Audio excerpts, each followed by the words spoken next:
सूक्ष्म सोनेरी दश गणेश सोहळा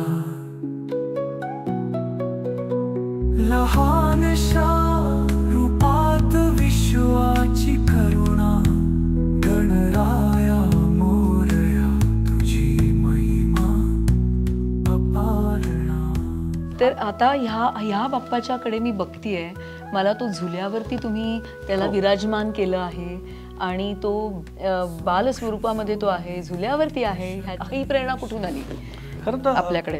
कृष्ण जन्माष्टमीच्या दिवशीच मला असं वाटलं, अच्छा, बाप्पाला पण असं झुल्यावर का बसवू नये किंवा मला त्या बाप्पाचं निरागस रूप सादर करायचं होतं। म्हणून मी छोटासा झोका बनवला आणि त्याच्या बाप्पांना झोका घेताना आणि झोक्याचे हिंदोळे बघताना मला खूप आनंद व्हायचा।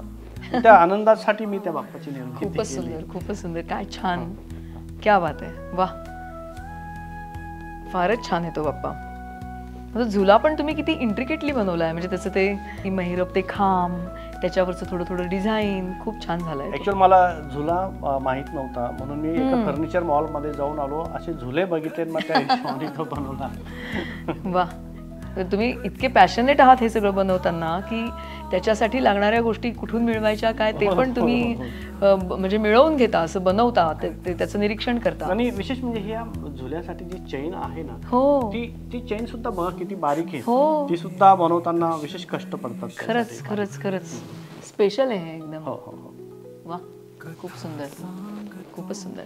सूक्ष्म सोनेरी दश गणेश सोहळा